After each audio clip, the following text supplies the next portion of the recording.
Texans win. They improved to 3-3. It was a must win. I didn't want to say must win because I didn't want to get too questioned, but it was a must win. They needed this one. It's a great time in H-Town. It's a really great time for the Houston Texans. Let's get into it in the locker room.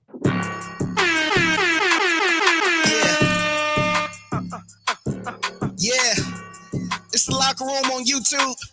You know what it is. Let's get it. Hey, Locker Room. Yeah, we in the Locker Room. Texas Talk. Yeah, you know what. Damn, these shades look kind of good. It is the Locker Room, number one source for Texans daily digital content. I'm Landry Locker. You can hear me Monday through Friday, 10 to 2 on Sports Radio 610 and the Odyssey app. You can actually see me on Twitch as well and on YouTube. Sports Radio 610. This is the number one place for Texans digital content. I am Landry Locker. I was at the stadium today. I got to tell you, New Orleans folks are crazy. Like I'm not breaking any news there, but you New Orleans folks are crazy, man. And they roll really, really deep at the at NRG when the Texans take on the Saints, and it was a really, really, really fun atmosphere. I would say this was perhaps one of the most fun atmospheres that I've experienced, and I've experienced a lot in recent years, and it was really, really, really. You are crazy, man. I'm almost gonna put the shades back on just because they're gonna say that, but yeah, this was a fun atmosphere. I'm gonna put these hoes back on. Just because y'all are hating, y'all calling me officer. Officers rocking this stuff now. But it was a fun environment. Shout out to the Grill of Meat tailgaters. Shout out to the Nuff Said tailgaters. It was a good game, and it was a really big win because I think this win means more than just improving to 3-3. I think this win for the Houston Texans, I think it was very important because if they would have lost this game, then they would have been out of sight, out of mind with the Astros playing. And I can't even take myself serious like doing that. So I'm done with that. I'm done with that. But I don't think they could have been out of sight, out of mind for 2 weeks, maybe 3 weeks, and been able to survive it when it comes to like the public perception. Although I do think that now they can kind of sit back and watch, and it still might be kind of a little bit of a dangerous area for the Texans, depending on what happens with the Houston Astros. It is the Locker Room, number one source for Texans daily digital content. Be sure to subscribe, like, ride along. I'm gonna be a little bit shorter today because of the baseball game, but be sure to subscribe, like, ride along, get your comments in, and I will get into them. Tommy asked this right off the top, and I think this is one of the main storylines. Am I tripping, or did Pierce lose his starting job today? I don't think you're tripping. And I think they were tripping over themselves with what we've talked about. And I talked about this on Friday. Dameon Pierce, for the first time all year, did not speak on Friday. And he didn't speak to the media at all. Now, I know Jonathan Alexander has his article. I don't think he got it when he planned on getting it. And he had a few quotes. We had D'Amico Ryans talk about the run game, and he talked about how good they were blocking, and he said that they needed guys, the running backs to make guys miss. Well, Devin Singletary didn't have a carry last week. Devin Singletary this week had 12 carries, and Dameon Pierce had 13. That's damn near a 50-50 split. And Dameon Pierce, for the first time all year, did not speak to the media on Friday. You can call that a coincidence. That's fine, but it's the first time it's happened. And Devin Singletary goes out there and has 12 for 58. Dameon Pierce has 13 for 34. I don't think that's a coincidence. Now, did Dameon Pierce lose his job? I don't know. I think it should have been a committee to begin with. But it is kind of wild that D'Amico says what he says. Dameon Pierce doesn't talk to the media. And Devin Singletary has one less carry. So did Pierce get benched? I don't know if he got benched, but he damn sure got his responsibility dipped into. And it appears to have been a smart move for the Houston Texans. Like it appears to have been a really, really smart move by the Texans to have made that move. And that was something that we were keeping an eye on very closely, and they figured it out. Austin's already saying Singletary over Pierce. I don't know about that. I think Singletary and Pierce are a good duo. I don't think Dameon Pierce is a guy that should have the ball 20 plus times and Devin Singletary not touch it. But I think it's a nice mix. I think eventually they're going to have to invest heavily in the running back position, whether that means draft, whether that means free agency, and they're going to have to figure that out. But that's what it is. They're starting to hear this right now. I see why Pierce got limited carries at Florida. We wondered that too. Like he had double-digit carries 7 times, I think. I know I've said this stat 100 times. If you're on this channel, you've probably gotten tired of hearing it. But yeah, maybe Dan Mullen knew a little bit more than we thought. Dan Mullen also, by the way, had to deal with Anthony Richardson, who can't stay healthy. So we'll see that. Young C, Landry was watching the game at home. I was at the game, man. I was at the game. I came home earlier. But yeah, I was at the game. I wasn't watching at home. I was at the game. I was in that parking lot. You can ask the Saints fans. You can ask Nuff Said, all that type of stuff. If you watch the game, Pierce has 2 defenders on him almost every play when he touches the ball. Not sure what that means, sir. How are you supposed to make the D-line miss? Don't know. Ask D'Amico. Streaks. I feel like this might be like a Dameon Pierce burner. I don't know. You ask D'Amico. I have no idea how you're supposed to make him miss. Maybe you like juke. I don't know. No idea. Streaks, I'm gonna put you in timeout, man. You're being a little weird. You almost seem like you like Dameon Pierce burner, and I like Dameon Pierce. I'm sure you're a good dude, but I'm gonna put you in timeout for 5 minutes. Figure your stuff out. Keith says that he felt like CJ was a little bit off. I don't know whether CJ was off or not, but I feel like CJ deserves to have an off day. And I think if you're going to be a good team, and I don't know if the Texans are a good team or not. That's one of the questions I'm going to ask is, do the Saints suck? Like, do the Saints just suck? CJ might not have had his A game, but I don't necessarily think that's a bad thing. And I think at this point in his career, being this young of a guy, I feel like he's allowed to have an off day. And the fact that he can have an off day to where you even bring that up, I feel like you can if you can win ugly, then that's a good thing. So CJ Stroud today, not his best statistical day, but by far his worst. 13 of 27, 2 touchdowns, interception. Not great, but if you can win ugly, then that's good. Dalton Schultz suck at run blocking, dude. Did you not watch the game? What the hell does that mean? You're blaming Dalton Schultz for Dameon Pierce? What you're saying, sir? No idea what you mean by there. Prime time. I think the reason why Will Sachs is hard for him because when he line up, it's wide and he doesn't. Yeah, I thought Will Anderson's a fine player, man. I'm not even worried about that. A lot of discussion on the chat about Dameon Pierce, man. I didn't know Dameon Pierce was going to make this many people upset. I think it's a good mix. I think it's a really good mix. I think Pierce keeps the defenses honest with the play committee approach is best. I agree. I think Dameon Pierce is perfect. Like I think he's Marion Barber. I think he's perfect. I think he's doing his thing. I'm straight with that. 100%. Schultz dropped a catchable TD. Yes, he did. He also caught one though. Dalton Schultz missed 2 wide open blocks, the line of scrimmage to allow the defender to penetrate the backfield. TFL. Okay, so was he on the field with you're in timeout too. Was he on the field with Singletary? I mean, we're blaming Dalton Schultz for Dameon Pierce being tied for the least amount of yards per carry for how many carries he has, 295, whatever. And I love Pierce, man. That's the front of the show.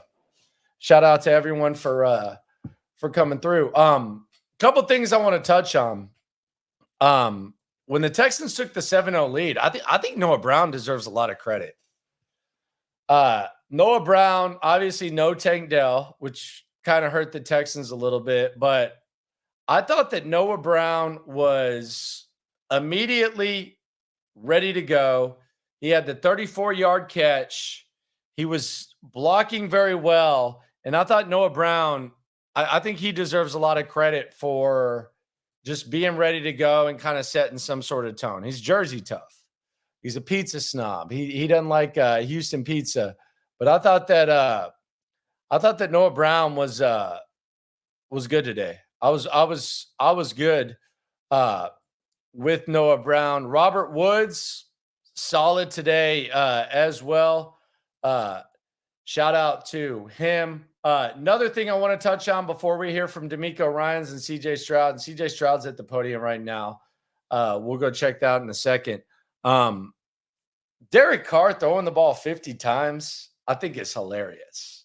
I like Derek Carr. I think Derek Carr is a good dude, although I did tweet out at Landry Locker. I don't want to put the highlight up because I don't want to get like copyrighted. I thought he was faking his injury today. And he got punched like in the shoulder and then was holding his rib. I did think Derek Carr was kind of being dramatic and faking the injury today. But the fact that the Saints threw 50 times today against the Texans, and I know Derek Carr, like if you look at the stats and you see that he threw for 353 yards and a touchdown, it looks good, but they should not have thrown the ball 50 times. I thought that was a little bit goofy. I thought D'Amico Ryans had a really good play call. The one thing that I will complain about when it comes to the Texans is I thought it was piss poor clock management late in the game. They threw the ball consecutive times before the 2-minute warning. Bobby Slowick specifically, with the Saints having 2 timeouts left. I thought that Bobby Slowick really made mistakes there. And I thought they should have ran the rock there. They threw it on second and third and long. And I thought Bobby Slowick made a little bit of a mistake there, which I guess kind of is what it is.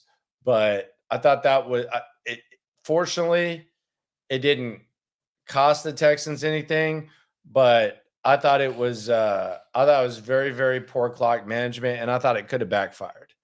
And it was really, really close to backfiring. Lamont says NRG was loud. It was loud. There were some Saints fans and there was definitely some Texans fans, but it was definitely loud. Noah Brown is a Buckeye. Yes, he is. Back to the Dameon Pierce thing. Dameon Pierce has multiple defenders on him as soon as he touches the ball. And almost, man, you're still going, brother. You're banned for life, brother. Like this has to be a Dameon Pierce burner account. Like you're defending like what Dameon Pierce does. Like he has more defenders on him than Singletary. Like there's nothing to do with that. Yeah, you're out of here, brother.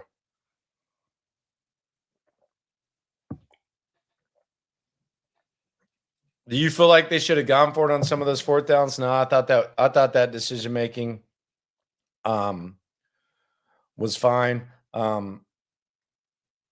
Hurt Streak's feelings. Don't even know what that means. Let's hear from D'Amico Ryans, though. Let's hear what D'Amico Ryans has to say. Houston Texans. They taught the Saints. Let's hear what D'Amico has to say about all that. We'll go to D'Amico right about now. Get the comments in. We'll get to those. Unless you're gonna act like Dameon Pierce is like running against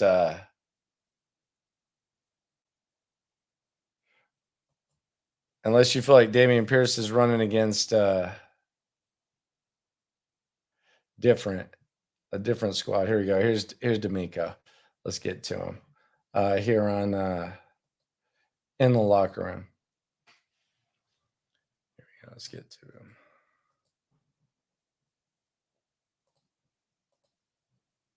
stepped up and made a play. Right when the game was on the line, when we needed it most, guys stepped up.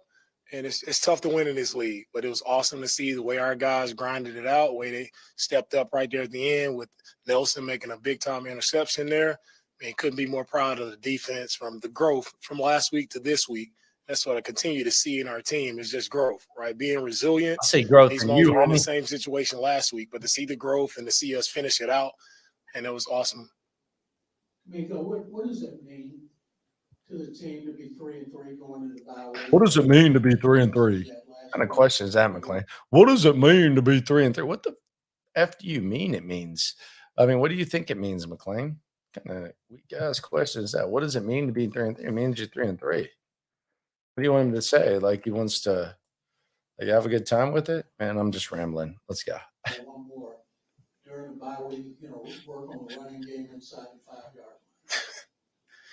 It was it's something that we talked about all week is just finishing this week 3-3. Right. We know our team is continue to improve, continue to get better.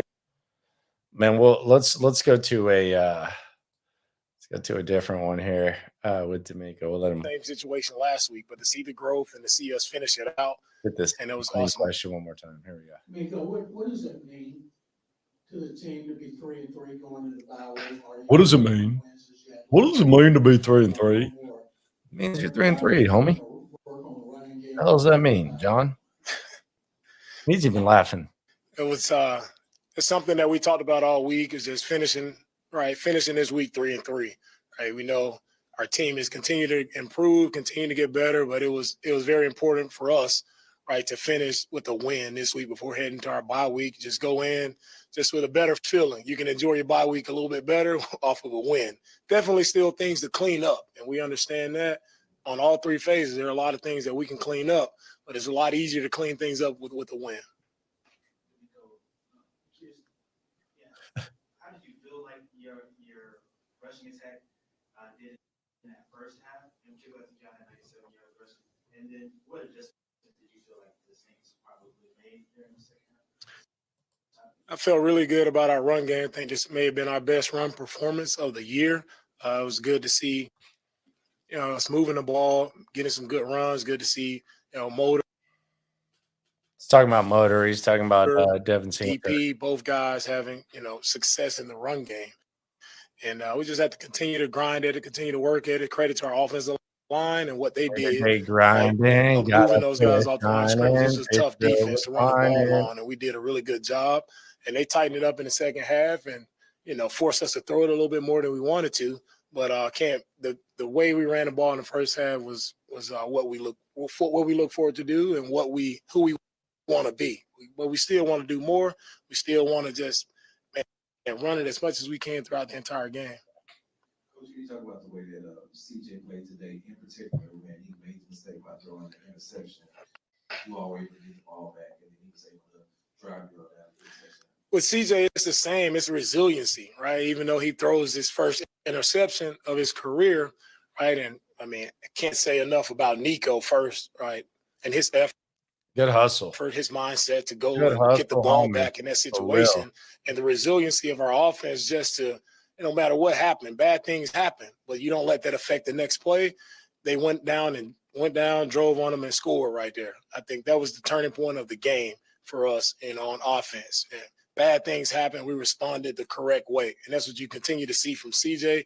Even though it's a bad play, it doesn't affect the next play.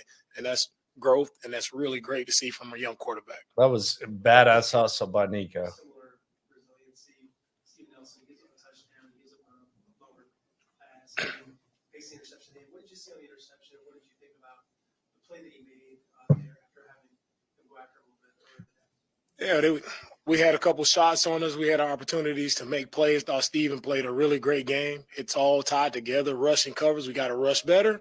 I thought the coverage was really good, and when we needed to play most, Steven stepped up and made a big-time play for us.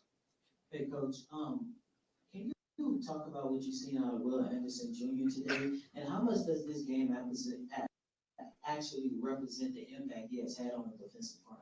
I thought Will in the front, they did a decent job of getting after it, right, putting the pressure on Carr all across the board. Guys did a really good job. Will has been doing good. throughout the season. Right, he continues to grow as a young player, continue to, improve his game each and every week as well. So it's great to see the growth from Will and what he's able to do for us defensively. And everybody's just starting to play well together, and we have to keep going. D'Amico, obviously, the receivers are doing a great job of running the routes. This guy. Talk about specifically Dalton Schultz's performance. Yeah, Dalton has had, 2 back-to-back big games for us, right? It's he put the team on his back last week to give us an opportunity to close that game out, and coming back this week, it's a lot of big catches, a lot of explosives. Right? Just seeing Dalton, his playmaking ability in the passing game, it's been what we, anticipated we would get from him, and it's showing up big time. Proud of Dalton for him showing up, making big time plays for us. D'Amico, before the Saints' final drive, top midfield, just get the negative play on first down, decided to throw a couple times. There, what were the decisions Substitutes. to throw versus maybe run the ball? What's up, brother? Yeah, we want to get yards there, right? 2nd and 12, still wanted. I was trash. Like, let's just be honest. It is the Locker Room post game show. Subscribe, like, right on. That was trash. At the end of the before the 2-minute warning, that was bad. And I know he's not calling plays, but that was poor stuff by Slowick. To get yards, just running it, but we thought we had an opportunity there Trash. to throw it and make a play. Trash. And again, we trust our guys in that situation to make that play. It's trash. Coach, I want to brag a little bit on the kicking game. I thought you guys were dominant in that area tonight. You want to brag on the kicking game? The 2 missed kicks, I thought Cam Johnson was excellent. I saw Nelly Hewitt covering some kicks. I thought Cam Johnson. Just your overall evaluation Analysis. on the third phase. We don't obviously spend as much time on it. Yeah, with the kicking game, I thought they did a really good job of forcing, missed kicks. Excellent job by, our field goal block unit, and also by Cam, right? He impacted the game big time for us to get a backed up opportunity, which turned into points for us on offense. You can't say enough about how we play complementary football and how important the kicking game is. It kind of goes hidden, but that's a huge part of the game, huge part of why we win games is because we're playing well in the kicking game. Back on that last 4th down when they. What's up, Bruce Cabina? Rest in peace, man. Before that sequence, what was kind of going through your mind? Let's go watch the Eagles, bro. And how you guys were able to respond to that in that moment? Yeah, defensively, it was just about us, right, getting pressure on the quarterback, forcing him to, make some tough decisions. And as much as we can, try to just get pressure on him. And guys did a great job of tackling there. Jimmy made a really nice tackle on Kamara, right, to give us an opportunity to stand up.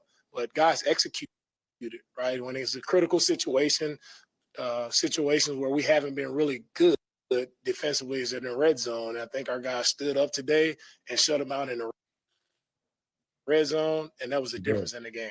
Yes, you did. Coach, last week we talked about the linebackers and how when they played against the Falcons, it was, out of position a little bit. But today, it looked like the Saints were trying to attack them. But, it seemed like you all, through the film study, learned a little bit more. Can you just talk about how the linebackers played today? Yeah, the linebackers guys are doing a really great job. I don't necessarily think they're attacking them. I thought defensively, everybody did what they're supposed to do this week. Everybody's in position. Everybody just did their job, and that was the outcome.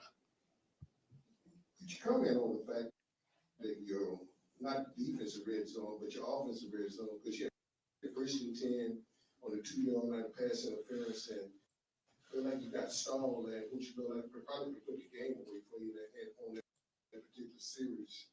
Would that be some emphasis y'all gonna probably look at during the whole period? We won the red zone battle, right? We scored 2 times down in the red zone, and they didn't, and that's the game. Do we want to score more? Of course. I think credit to our offense for getting in the end zone when they did. We kicked field goals, and we just played together as a defense. Of course, we want to score every time, but it doesn't happen, right? You still have to stand up and play great ball, and that's what we did. Play together as a team today, and that resulted in a win.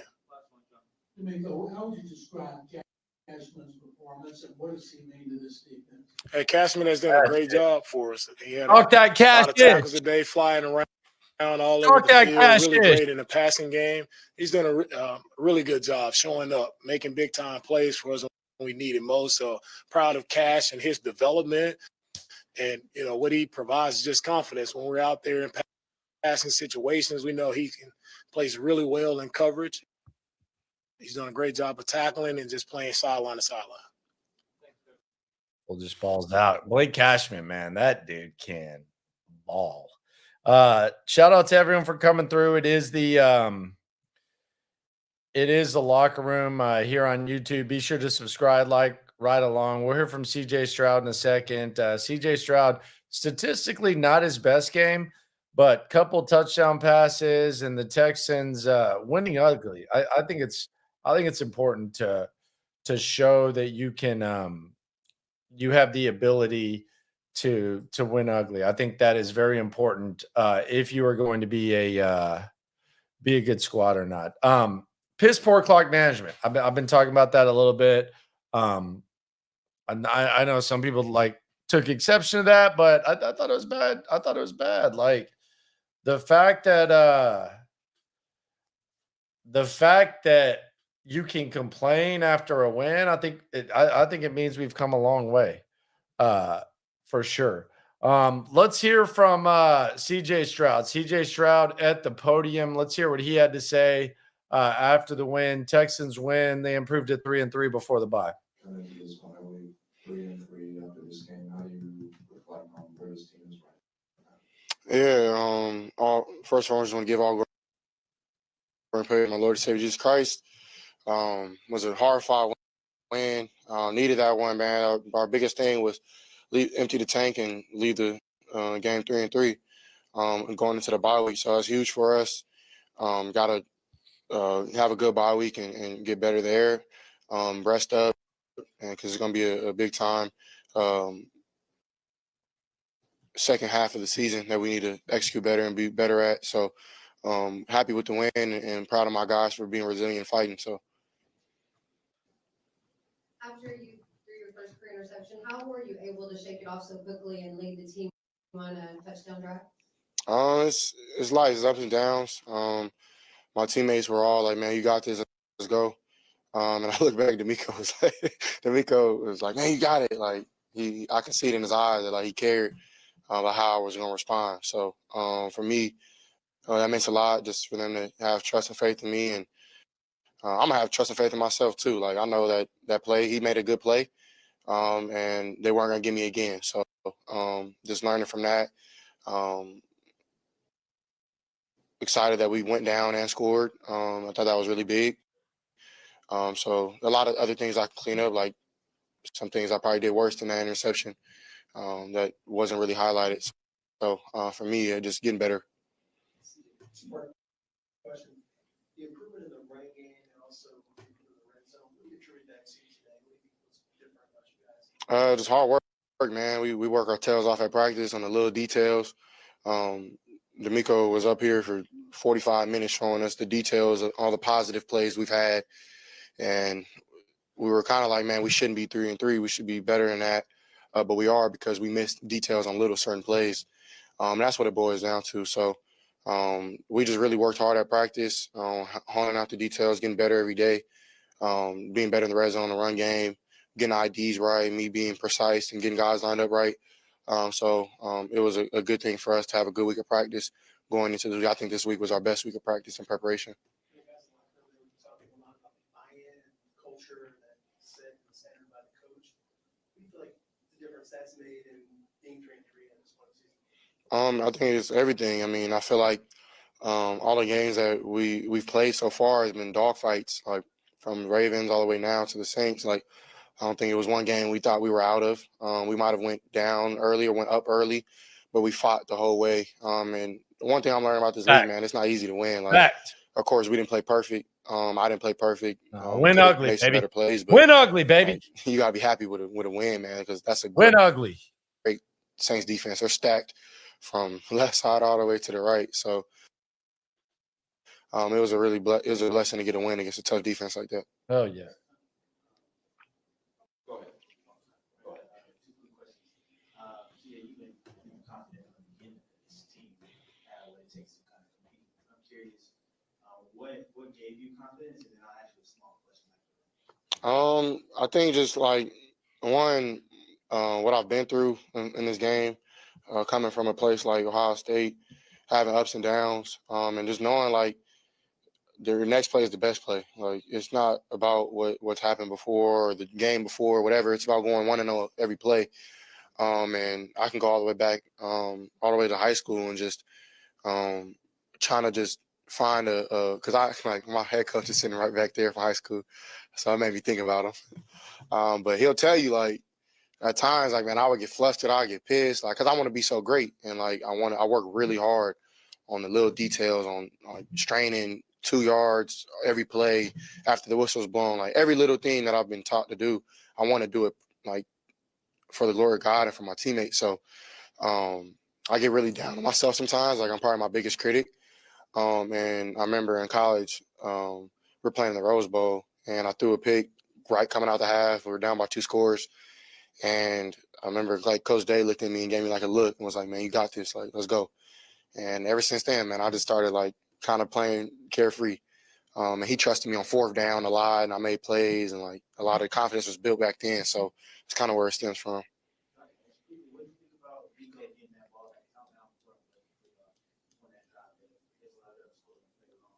Hey, we talk about the ball. Our DB coach Dino comes up here every Wednesday, and he talks about what we need to do with the ball, protect it, and take it. And I gave it away, which isn't a great thing. And but it's kind of crazy because he always shows clips of guys getting interceptions, not protecting the ball. You know me, I went in and tried to get his leg, so I try to get a little tackle out, probably soft, but. I think I kind of like made him cut, and Nico came, you know. So, I'm playing. It was all Nico. So Nico made a good play, man. And I remember, like I told you, looking back at sideline, Bobby and D'Amico is like, we're like, man, just keep going. You all right? Like they got you, but they won't get you again. And Gerard was very positive on the sideline as well. That helped me a lot. So. A lot of quarterbacks would say that always the first interception. Yours came after a record-breaking fashion. Just basically being your harshest critic. It came to win, but how do you think that interception kind of sit with you like over time? Like what you see there? Like how do you sit with you? I ain't tripping. Sure, it is what it is. I learned from it. I understand that guy. I think he watched a lot of film on that certain play because we run a lot of end breakers and things like that, and we try to offset it with certain outbreakers. And he kind of played both. So I try to moving with my eyes, probably didn't do enough of it. And he made a hell of a play, and I kind of knew it right when I threw it. But I ain't tripping. Like you gotta keep going, man. I think I played a solid game after that. Of course, you got to clean some things up, but I think overall, like we had a good day offensively. Got to be better on 3rd down and just being on the same page on scramble drill. Missed some ops there. So, but other than that, man, I think it was solid, and I ain't tripping off it. I'm gonna learn from it and keep growing. CJ, I think you just kind of talked about some of those What's up, Stoots? plays where you're What's up, Stoots? like you and Robert were pretty close on a couple of them. Is that just something that you guys have to experience in the game? And Yeah. Expect next time? Yeah, most def. He was really. He's always clean with his body language. So, I just got to see it better, throw it better. The 3rd down one was my fault. Like I should have seen that he was breaking in and made a better play. I'm not sure what happened on the non-PI on the sideline. That was crazy. But that's another one we could have had that I'm not going to go there. And then the red zone one, I just couldn't see far back in the end zone, so I tried to stop him with the ball, and he made a good job. I just keep rolling because he didn't know what was behind him. So, man, it's just communication, talking about it, getting those reps at practice when things don't go well. But other than that, man, I think like me and Rob made a really good play on that 3rd down in the red zone to get a score. So, yeah, it's just things you got to work on. CJ, congratulations, brother. Dennis Allen, since 2015, we started calling the defensive plays over there. I can't deal with this guy. I think that guy sometimes like this really hard to listen to. That has helped change the culture and really hard. I wasn't here last year, so I don't know. But when I came in, like I just knew, like, man, this dude loves us. Like he really like understands what it is to be a player. He understands like practicing, building that callus in August and September. So when November and December, when you're playing to go to the playoffs and big things like that, those are where those games are won back in August and September. So that's kind of like the vibe I got. And he was just like, the one thing about D'Amico is all about, because he played, and I don't think some coaches that didn't play don't understand this, but like, you can shoot yourself in the foot and like get mad and be like, man, I'm gonna be pissed about that play the rest of the day. But his thing is like, man, this next play, next drive, like next thing, and that means a lot, especially being a young quarterback. When I do make mistakes, I always come back sideline. He got a smile on his face, and he always tells me like how good I'm doing, and always gives me advice and tips. So I appreciate him for just his demeanor and his attitude and his positivity that he brings to this culture and this brand of football. And I think as we're winning, we're buying in more and more. So, Last one, bro. All right. That 30-40. What's up, Brooks? You completed to me. You're going to look like you're kind of urging to go for it on fourth there. What is it like in that moment, and also watching the defense close it out like they did in the end? Yeah, I'm a team guy, so like I feel like we weren't playing complementary football with our defense. They were getting stops, and we weren't moving them. Well, we were moving the ball. We just weren't scoring. And we got to get touchdowns in the red zone. So I'm always aggressive. Like maybe, I mean, it was a great call not to go for it on fourth down, but I don't know if it was the call, I was going to be ready to make a play. So I know that they have trusted me when it's the right time, but it wasn't. So I think D'Amico made a hell of a call playing the ball, and now I know like when that opportunity comes, I got to make the play. So I think they had that trust in me though. So yeah. All right, appreciate y'all. God bless. All right, there you go. That's CJ Stroud right here. Man, that dude is a beast at the podium. You gotta give him a round of applause. Texans win. Appreciate everyone for coming through. Be sure to subscribe, like. Not someone's pointing out there's not enough likes. Just like it. When you leave, just be sure to like the video. We obviously got the Astros coming up, so I'm being a little bit crazy with this. Question I do have is, do the Saints suck? And I don't mean this disrespectfully. I mean, like, it's good for the Texans to win games. Are the Saints good? Like, are they a good squad? The Texans have lost to teams that sucked in the past, but do the Saints suck? Do you think the Texans beat a good football team today? Because I look at it this way. I'm looking at the comments, and I want to touch on a specific comment. This is from BB. Come on, Landry. You didn't have the Texans at 3-3 the bye week. I had them winning 9 games, sir. Like I had them between 8 and 9 games. And there was a promo on the radio. The schedule's bad. I like the coach. I thought the defense was going to be good. I had them like in that range. Now I'm not going to sit here and be like a prediction guy, but I like the way that I watched this game and watched the Saints game. I almost felt like, man, they should have beat the Falcons. Now I know they didn't have their full DBs, but that's just kind of how I looked at this. I'm interested to know, do y'all think that they beat a good football team, or do you think they beat a bad football team? Couple other comments. This ain't high school. The O-line is not going to create some 5-year-old hole that your grandmother can run through. Talking about the Damian Pierce thing. There were a couple accounts. I don't know if they were Damian Pierce burners or what, but they were saying the exact same stuff with the same logo. It was kind of weird. Someone says Evan Grant's a bomb, talking about the Rangers beat writer. I'll touch on that briefly before I get out of here, because I know some of y'all follow me on X/Twitter, whatever, and I was talking about Evan Grant.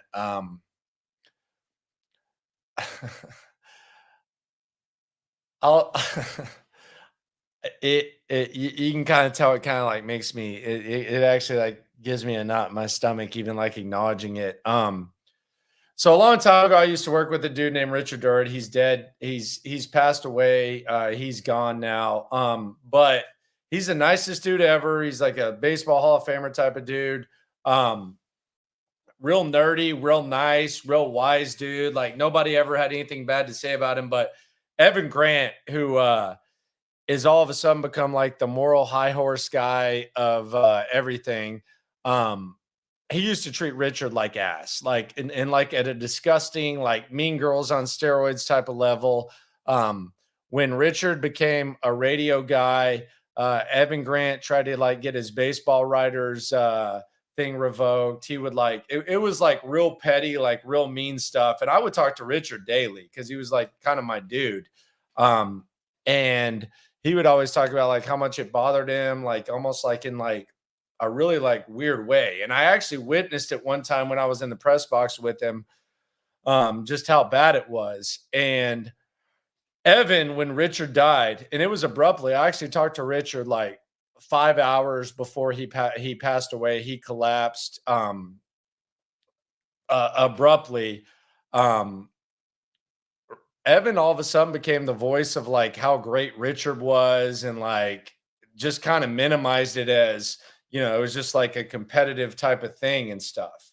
And I kind of let it slide. I let it slide because I don't work in Dallas or anything like that. So I just kind of let it slide, let it slide, let it slide.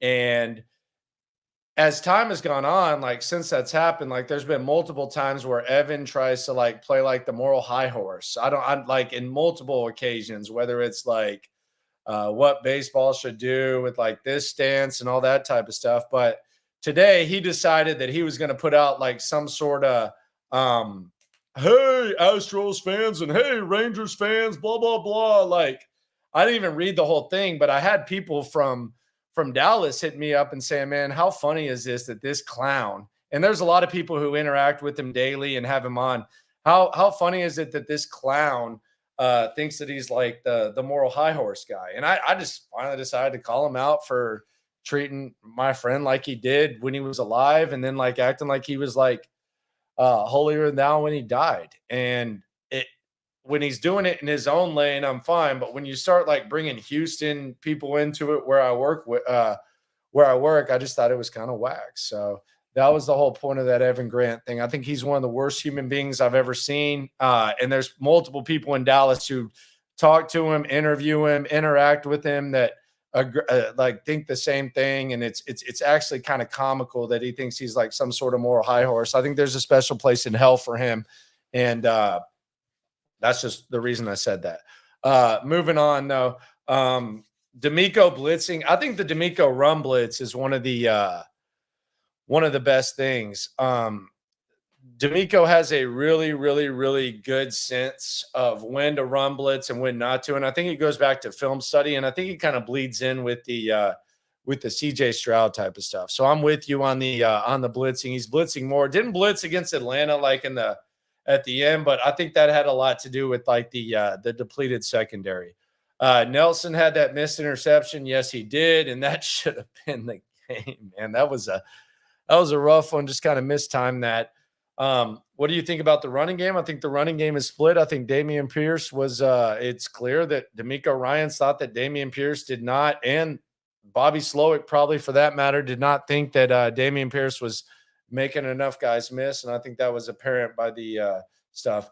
Honey Badger, disrespectful for that one. I don't know if you're talking about like the Honey Boo Boo nickname or whatever, but yeah, that's what that is. Landry's little daughter, a Texan or Cowboy kid. She's wearing Texans gear right now. That's what she's rocking, no doubt. Appreciate everyone for coming through. Texans win 2013. CJ Stroud 13-27, 199, 2 touchdowns, an interception. Singletary 12 for 58. Pierce 13 for 34. So the run game is something to really keep an eye on moving forward. The good news is they won. And the even better news is we're all in this together. And even the better news is that the Astros play tonight. So when it comes to this stuff, we're all in it together. Appreciate you for coming through. Subscribe, like. Be sure to go back and like. It is the Locker Room. You know what we about to do. Localize every is what we really do. We the source, we the pulse of the city too. Landlocked, got the game in the headlock. Localize every time, can't stop, won't stop. Yeah, we top 2 and we not too. Plugged in daily digital on YouTube. We got